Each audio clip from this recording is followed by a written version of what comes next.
Welcome back to Chit Chat with Chip. If you're new here, welcome. If you've been here before, welcome back. Your girl is not feeling too well, but I wanted to come and start off this video just to tell you what it's about, me showing you how I'm making this jacket right here, this beautiful jacket right here, which I am so happy with the way that it's turned out. Because it's such a long video and there's just so much into it, or what I was doing, I've decided to break it down into 2 videos so that it's easy to digest. So the first part is all the steps of making the pattern, and then the second part of the video will be putting the jacket together. So make sure that you watch both videos to see how it turned out. But this jacket right here, I am so happy. Let me know what you guys think of it at the end when you can see the full outcome of it. I forgot to mention that throughout this video it's literally trial and error. It's just me trying it to see how it turns out, because sometimes that's how I like to sew, just give something a go and try it. So that is what I did in this video, literally trial and error. Yeah, that's what it is. I started off by measuring the length of the zip, drawing a straight line and using that as a guide to make the pattern pieces of my jacket.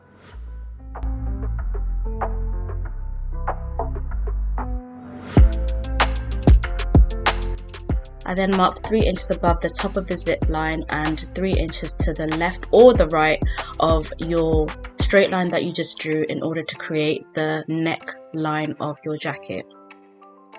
At this point I was trying to figure out the shoulder width of my jacket.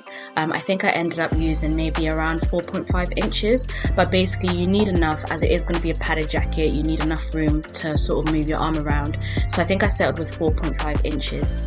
At this point on the straight line that I initially drew at the start, I'm marking my bust area, my waist area and where I want the zip to end, and I think I divided those measurements by 4 but added an extra inch just to give it a bit of wiggle room because I didn't want the jacket to be too tight.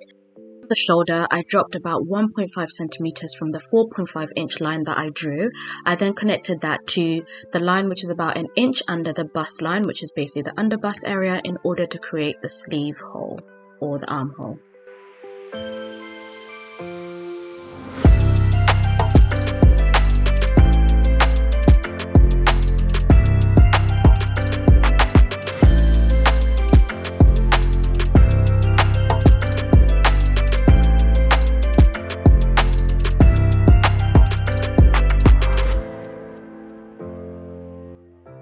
To make the back piece, I basically traced the front piece and then I lowered the back of the neck by an inch and joined those lines together to make one piece. Actually, I made 2 pieces for this jacket because I wanted to have a gap at the bottom of the jacket. I wanted the back of the jacket to be a little bit longer, so I extended out by a couple of inches and then curved that edge in order to create a longer back with a gap at the back of it as well. I'm jumping ahead a little bit here, but there is a couple of changes that I would make if I was to make this jacket again, and one of them is to drop the sleeve hole a little bit lower, maybe by an inch, just to give it even more room underneath the arm. But that is one of the changes that I would make if I was to do it again. Create the neckband or the collar. Take your front piece, measure the length of the neckline and then measure the length of the back of the neck as well.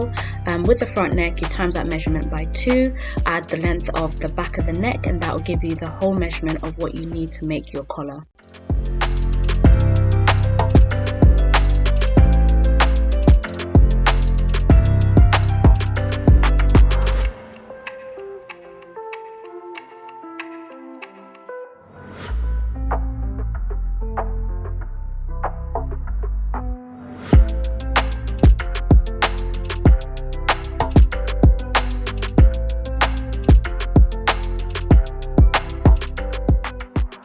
To make the hood, I used the length of the collar as the maximum length that the hood or the width of the hood could be around the neck. So to do that, I took the measurement of the collar and I made a square using those measurements, and within that square is what I used to draw my makeshift hood pattern. So there is other ways that you can do this, I'm 100% sure there is, but this is the way that I wanted to try and it ended up working just fine, so I was happy with it. If I was to make any changes to the hood pattern now, it would just be honestly to make it bigger, but other than that it was fine. I just like my hoods to be a lot bigger than this one turned out. My hood actually ended up having 3 pattern pieces, so it had the 2 sides and then it had a middle attachment to it. And to do this you need to get the exact measurement of the length of the neck of the hood, and then that will help you decide how much each of your 3 pattern pieces need to be.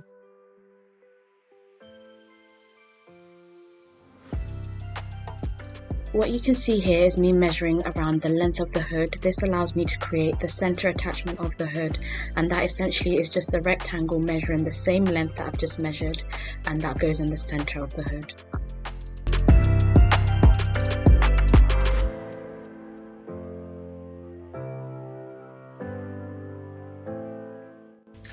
Okay, so what I'm going to do now is try and pattern out the sleeve. One thing I hate doing is sleeves. I cannot stand them. So this is literally going to be a trial and error method. So I'm going to try and do the sleeves, and what I'm going to do to try and do that is measure the distance of the armhole, or the length of the armhole, which I actually did earlier and I can't remember now. So guys, I'm not even going to try and embarrass myself with how I tried to make these sleeves. Like I've said, sleeves is not my strong point, and I don't want to show you guys how I did mine if I know that it's not 100% perfect and I know that it's going to go wrong for you. So even though the method that I did worked maybe on the third go for me, I'm not going to show you guys that, but I will go and try and learn how to do sleeves after this. But guys, I cannot show you that, so just enjoy a time lapse on how I was making sleeves. I did get there in the end, but it took a few tries, and yeah, it's not fun.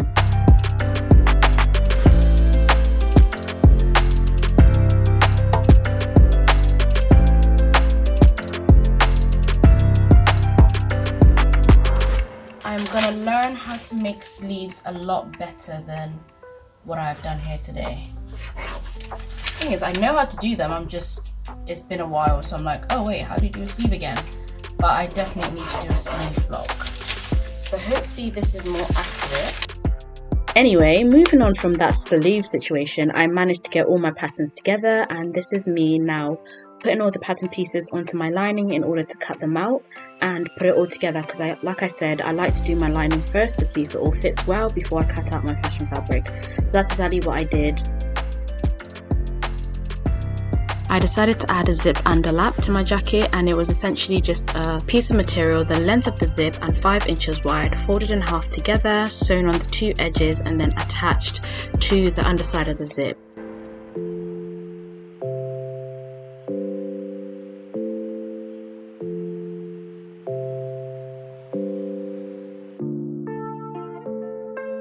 I went over to my machine and started putting the whole jacket together. So I started with the 2 back pieces, which ideally I wanted to have a gap at the bottom, so I put them together by sewing across the middle straight down up to the point where the gap at the back would start.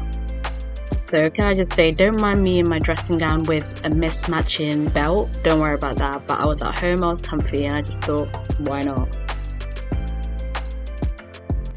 So what I've done at this point is, so this is the lining. I have taken the 2 front pieces and the 2 back pieces of the lining, and I've put them right sides together and pinned them, and I'm getting ready to sew the side seams, shoulder seams. As you can see here, the back piece of this jacket was actually 2 pieces. Normally what I would do is just create 1 back piece, but this time I created 2 back pieces, and I've created this little slit at the back so that it can basically just give it a little bit more space at the bottom. And then I'm gonna add cord. Let's stop it there. I didn't actually end up adding cord at the hem, because you'll see why at the end, but that didn't happen. Cord at the bottom of this as well, just so you can pull it tight if you want, or you can leave it as it is. What I'm gonna do now is just take it to my sewing machine and just sew, like I said, the sides and the shoulders and put that together. And then what I'm gonna do is add the neckband and also add the hood. Trial and error, that's what we're doing here. So what I'm gonna do now is add the neckband to the neckline of the top of the jacket, and that hopefully should work. We'll see how that turns out. What I'm gonna do now is attach the middle piece of the hood to the side piece of the hood, and I'm going to do that on both sides of the hood. So this middle piece, one side will attach to one side of the hood and the other side will attach to the other side of the hood, and hopefully that creates more space in the head area. So let's see how this is going to go. I did actually forget to add 1 centimeter seam allowance to the center piece of the hood, so this is why it's slightly long, but I'm gonna work on that in a minute. I'm just gonna attach it and see how much length I need.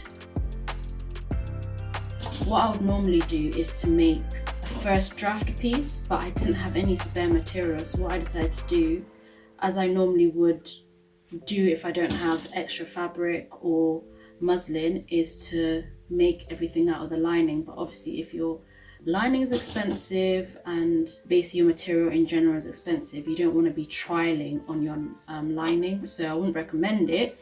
But this is what I do because this lining material wasn't that expensive, I don't think. So if this comes out nicely, then I will make proper pattern pieces for it out of card and store it away to be used over and over again. So it's basically just a trial. So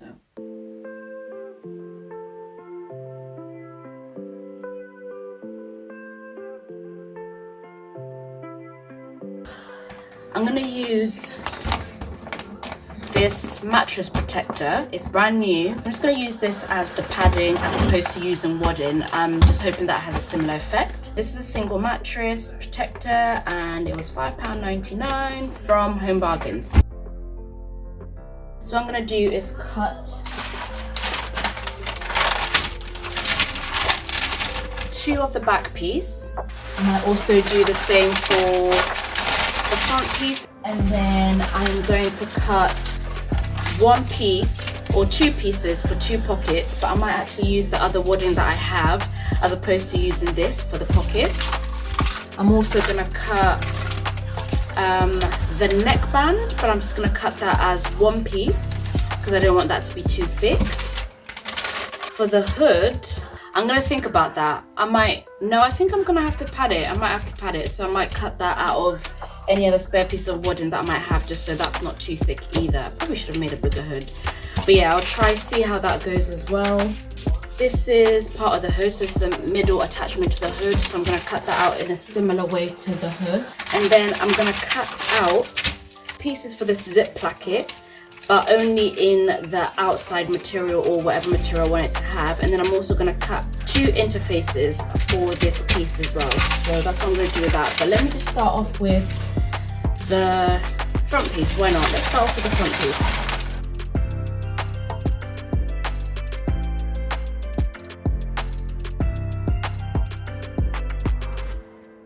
And now we have a flat piece of fabric to work with for this project.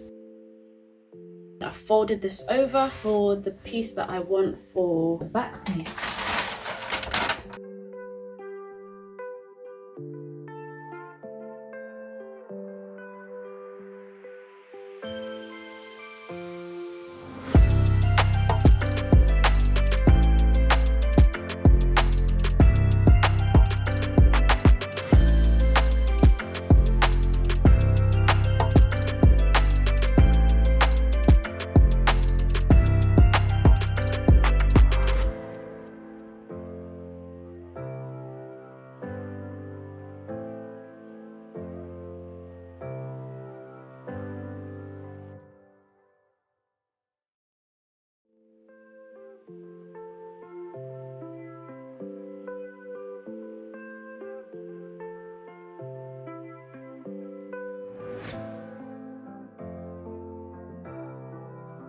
Stick around for part 2 of the video, guys, coming right up next, and I will link it up here for you.